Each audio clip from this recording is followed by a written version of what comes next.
मधुबन के बाबा मुरली वाले, आपका क्या कहना, आपका क्या कहना। ओम शांति। आज शुक्रवार 3 नवंबर 2023 के ईश्वरीय महावाक्य। आज की साकार मुरली में बाप दादा बोले, मीठे बच्चे, ज्ञान योग की शक्ति से वायुमंडल को शुद्ध बनाना है। स्वदर्शन चक्र से माया पर जीत पानी है। बाबा क्या बोले बच्चों से? बाबा बोले, मीठे बच्चे, ज्ञान योग की शक्ति से वायुमंडल को शुद्ध बनाना है। स्वदर्शन चक्र से माया पर जीत पानी है। प्रश्न पूछा है बाबा ने, किस एक बात से सिद्ध हो जाता है कि आत्मा कभी भी ज्योति में लीन नहीं होती? उत्तर देते हैं बाबा, कहते हैं बनी बनाई बन रही। तो जरूर आत्मा अपना पाठ रिपीट करती है। अगर ज्योति ज्योत में लीन हो जाए तो पाठ समाप्त हो गया। फिर अनादि ड्रामा कहना भी गलत हो जाता है। आत्मा एक पुराना चोला छोड़ दूसरा नया लेती है, लीन नहीं होती। आज का गीत, ओ दूर के मुसाफिर। ओम शांति। अब जो योगी और ज्ञानी बच्चे हैं, जो औरों को समझा सकते हैं, वह इस गीत का अर्थ यथार्थ रीति समझ सकते हैं। जो भी मनुष्य मात्र है, सब कब्र दाखिल है। कब्र दाखिल उनको कहा जाता है जिनकी ज्योति बुझाई हुई होती है, जो तमो प्रधान है। जिन्होंने स्थापना की है और जन्म बाय जन्म पालना अर्थ निमित्त बने हुए हैं, उन सब ने अपने जन्म पूरे कर लिए हैं। आदि से लेकर अंत तक किस किस धर्म की स्थापना हुई है, हिसाब निकाल सकते हैं। हद का जो नाटक होता है, उसमें भी मुख्य ड्रामा के क्रिएटर, डायरेक्टर, एक्टर जो होते हैं, उनका ही मान होता है। कितनी प्राइज मिलती है? जलवा दिखलाते हैं ना। तुम्हारा फिर है ज्ञान योग का जलवा। अब मनुष्यों को यह तो पता नहीं है कि मौत सामने है। हम इस ड्रामा में कितने जन्म लेते हैं, कहाँ से आते हैं, डिटेल सभी जन्मों को तो हम तुम नहीं जान सकते हैं। बाकी इस समय हमारा भविष्य के लिए पुरुषार्थ चल रहा है। देवता तो बनेंगे, परंतु किस पद को पाएंगे, उसके लिए पुरुषार्थ करना है। तुम जानते हो, इन लक्ष्मी नारायण ने 84 जन्म लिए हैं। अब यह जरूर राजा रानी बनेंगे। फीचर्स भी जानते हैं। प्रैक्टिकल में साक्षात्कार कराते हैं। भक्ति मार्ग में भी साक्षात्कार होते हैं।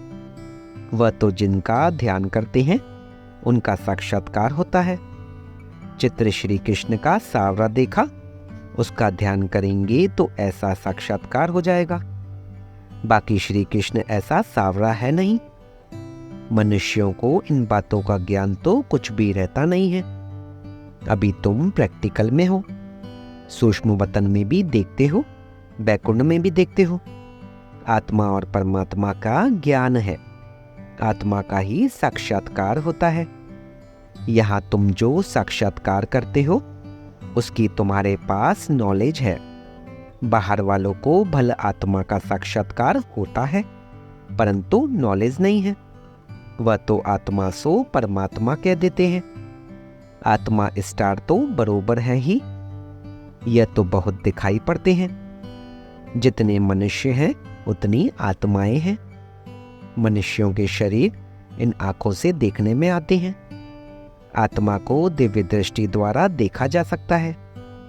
मनुष्यों के रंग रूप भिन्न भिन्न हैं। आत्माएं भिन्न भिन्न नहीं, सब एक जैसी ही हैं। सिर्फ पाठ हर आत्मा का भिन्न भिन्न है। जैसे मनुष्य छोटे बड़े होते हैं, वैसे आत्मा छोटी बड़ी नहीं होती है। आत्मा की साइज एक ही है। अगर आत्मा ज्योति में लीन हो जाए तो पाठ रिपीट कैसे करेगी? गाया भी जाता है, बनी बनाई बन रही। यह अनादि वर्ल्ड ड्रामा चक्र लगाता रहता है।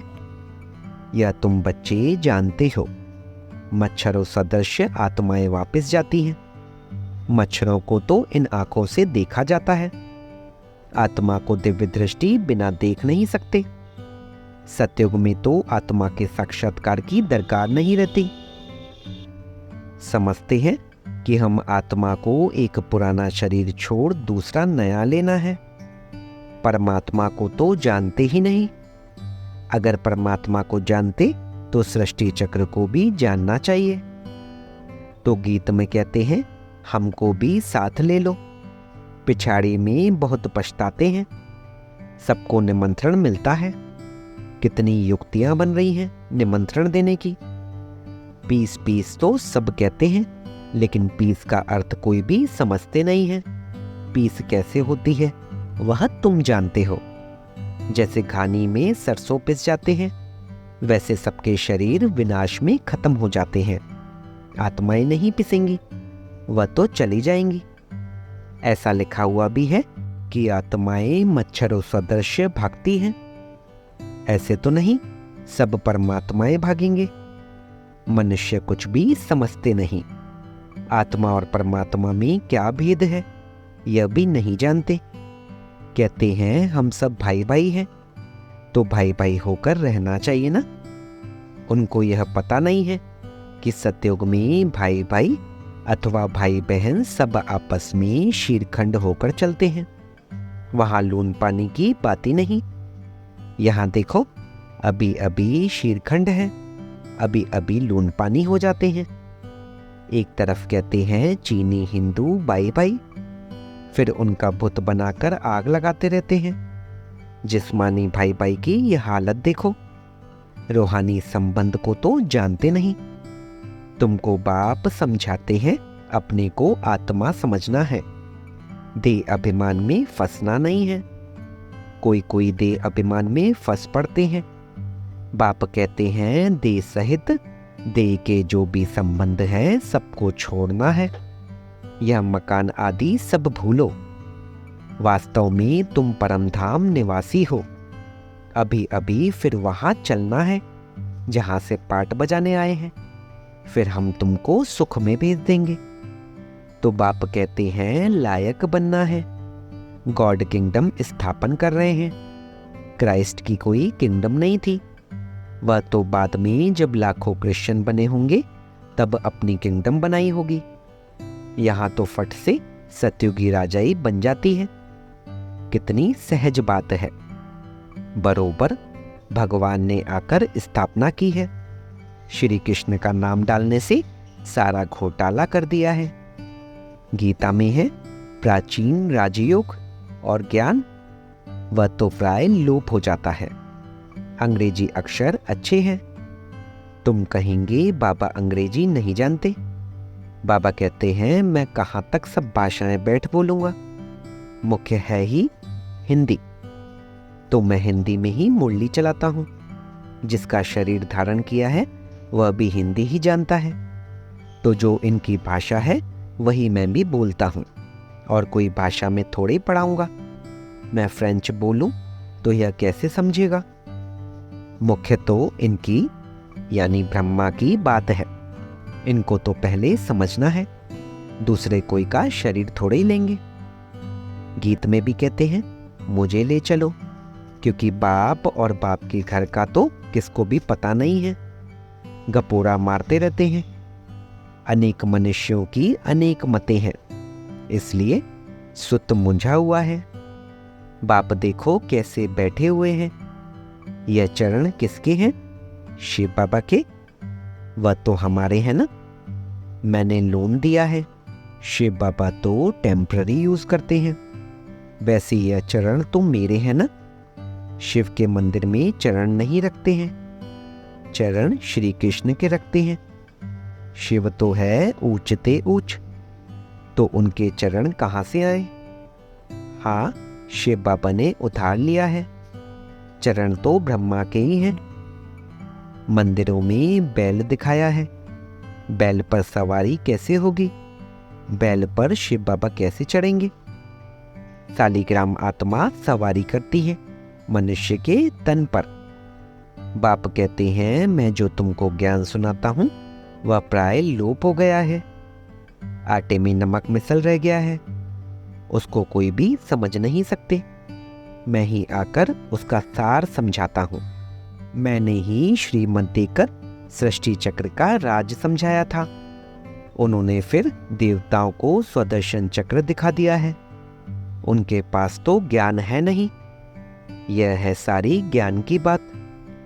आत्मा को सृष्टि चक्र की नॉलेज मिलती है, जिससे माया का सिर काटा जाता है।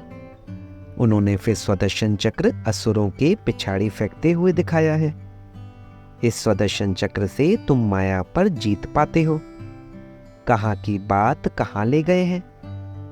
तुम्हारे में भी कोई बिरले यह बातें धारण कर और समझा सकते हैं। नॉलेज है ऊंची, उसमें समय लगता है। पिछाड़ी में तुम्हारे में ज्ञान और योग की शक्ति रहती है। यह ड्रामा में नूंद है। उन्हों की बुद्धि भी नर्म होती जाती है। तुम वायुमंडल को शुद्ध करते हो। कितना यह गुप्त ज्ञान है। लिखा हुआ है, अजामिल जैसे पापियों का उद्धार किया, परंतु उसका अर्थ भी समझते नहीं। वह समझते हैं कि ज्योति ज्योत में समा गया, सागर में लीन हो गया। 5 पांडव हिमालय में गल गए, प्रलय हो गई। एक तरफ दिखाते हैं वह राजयोग सीखे, फिर प्रलय दिखा दी है। और फिर दिखाते हैं कि श्री कृष्ण अंगूठा चूसता हुआ पीपल के पत्ते पर आया। उसका भी अर्थ नहीं समझते। वह तो गर्भ महल में था, अंगूठा तो बच्चे चूसते हैं। कहाँ की बात कहाँ लगा दी है। मनुष्य तो जो सुनते वह सत सत कहते रहते हैं। सत्य को कोई जानते नहीं। झूठ उनको कहा जाता है जो चीज होती ही नहीं। जैसे कहते हैं परमात्मा का नाम रूप है ही नहीं, परंतु उनकी तो पूजा करते रहते हैं। तो परमात्मा है अति सूक्ष्म। उन जैसी सूक्ष्म चीज कोई है ही नहीं, एकदम बिंदी है। सूक्ष्म होने कारण ही कोई जानते नहीं। भल आकाश को भी सूक्ष्म कहा जाता है, परंतु वह तो पोलार है। 5 तत्व हैं। 5 तत्वों के शरीर में आकर प्रवेश करते हैं। वह कितनी सूक्ष्म चीज है, एकदम बिंदी है। स्टार कितना छोटा है। यहाँ परमात्मा स्टार बाजू में आकर बैठे तब तो बोल सके। कितनी सूक्ष्म बातें हैं। मोटी बुद्धि वाले तो जरा भी समझ न सके। बाप कितनी अच्छी अच्छी बातें समझाते हैं। ड्रामा अनुसार जो कल्प पहले पाठ बजाया है वही बजाते हैं। बच्चे समझते हैं बाबा रोज आकर नई नई बातें सुनाते हैं, तो नया ज्ञान होगा ना। तो रोज पढ़ना पड़े। रोज कोई नहीं आते हैं तो फ्रेंड के पास जाकर पूछते हैं कि आज क्लास में क्या हुआ। यहाँ तो कोई पढ़ना ही छोड़ देते हैं। बस कह देते हैं अविनाशी ज्ञान रत्नों का वर्षा नहीं चाहिए। अरे पढ़ना छोड़ा तो तुम्हारा क्या हाल होगा। बाप से वर्षा क्या लेंगे। बस तकदीर में नहीं है। यहाँ स्थूल मिल्कियत की तो कोई बात नहीं है। ज्ञान का खजाना बाप से मिलता है। वह मिल्कियत आदि तो सब कुछ विनाश होना है, उसका नशा कोई रख न सके। बाप से ही वर्षा मिलना है। तुम्हारे पास भल करोड़ों की मिल्कियत है, वह भी मिट्टी में मिल जानी है। इस समय की ही सारी बात है। यह भी लिखा हुआ है, किसकी दबी रहेगी धूल में, किसकी जलाए आग। इस समय की बातें पिछाड़ी में चली आती हैं। विनाश तो अभी होना है, विनाश के बाद फिर है स्थापना। अभी वह स्थापना कर रहे हैं, वह है अपनी राजधानी। तुम दूसरों के लिए नहीं करते हो, जो कुछ करेंगे वह अपने लिए। जो श्रीमत पर चलेगा वह मालिक बनेगा। तुम तो नए विश्व में नए भारत के मालिक बनते हो। नए विश्व अर्थात सत्युग में तुम मालिक थे, अभी यह पुराना युग है। फिर तुमको पुरुषार्थ कराया जाता है नई दुनिया के लिए। कितनी अच्छी अच्छी बातें समझने की है। आत्मा और परमात्मा का ज्ञान, सेल्फ रियलाइजेशन। सेल्फ का फादर कौन है? बाप कहते हैं मैं आता हूं तुम आत्माओं को सिखलाने। अब फादर को रियलाइज किया है फादर द्वारा। बाप समझाते हैं तुम हमारे सिकलदे बच्चे हो, कल्प के बाद फिर से आकर मिले हो वर्षा लेने के लिए, तो पुरुषार्थ करना चाहिए ना, नहीं तो बहुत पछताना होगा, बहुत सजा खानी पड़ेगी। जो बच्चे बनकर और फिर को कर्म करते हैं उनकी तो बात मत पूछो। ड्रामा में देखो बाबा का कितना पार्ट है, सब कुछ दे दिया। बाबा फिर कहते हैं भविष्य 21 जन्मों के लिए रिटर्न दूंगा। आगे तुम इनडायरेक्ट देते थे तो भविष्य में 1 जन्म के लिए देता था, अभी डायरेक्ट देते हो तो भविष्य 21 जन्मों के लिए इंश्योर कर देता हूं। डायरेक्ट इनडायरेक्ट में कितना फर्क है। वह द्वापर कलयुग के लिए इंश्योर करते हैं ईश्वर को, तुम सत्युग त्रेता के लिए इंश्योर करते हो। डायरेक्ट होने के कारण 21 जन्मों के लिए मिलता है। अच्छा, मीठे मीठे सिकलदे बच्चों प्रति माता पिता बाप दादा का नंबरवार पुरुषार्थ अनुसार याद, प्यार और गुड मॉर्निंग। रूहानी बाप की रूहानी बच्चों को नमस्ते। हम रूहानी बच्चों की रूहानी बाप दादा को सिकवा प्रेम से नमस्ते नमस्ते नमस्ते बाबा, शुक्रिया बाबा शुक्रिया, वाह बाबा वाह, वाह मेरे बाबा वाह। धारणा के लिए मुख्य सार। पहला पॉइंट, अविनाशी बाप से अविनाशी ज्ञान रत्नों का खजाना ले तकदीरवान बनना है। नया ज्ञान, नई पढ़ाई रोज पढ़नी है। वायुमंडल को शुद्ध बनाने की सेवा करनी है।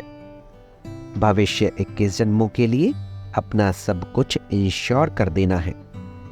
बाप का बनने के बाद कोई भी कुकर्म नहीं करना है। वरदान, स्व उन्नति का यथार्थ चश्मा पहन। एग्जाम्पल बनने वाले अलबेलेपन से मुक्त भव। जो बच्चे स्वयं को सिर्फ विशाल दिमाग की नजर से चेक करते हैं उनका चश्मा अलबेलेपन का होता है। उन्हें यही दिखाई देता है कि जितना भी किया है उतना बहुत किया है। मैं इन आत्माओं से अच्छा हूँ। थोड़ी बहुत कमी तो नामी ग्रामी में भी है, लेकिन जो सच्ची दिल से स्वयं को चेक करते हैं उनका चश्मा यथार्थ स्व उन्नति का होने के कारण सिर्फ बाप और स्वयं को ही देखते, दूसरा तीसरा क्या करता या नहीं देखते। मुझे बदलना है, बस इसी धुन में रहते हैं। वह दूसरों के लिए एग्जाम्पल बन जाते हैं। स्लोगन, हदों को सर्ववंश सहित समाप्त कर दो तो बेहद की बादशाही का नशा रहेगा। हदों को सर्ववंश सहित समाप्त कर दो तो बेहद की बादशाही का नशा रहेगा। ओम शांति।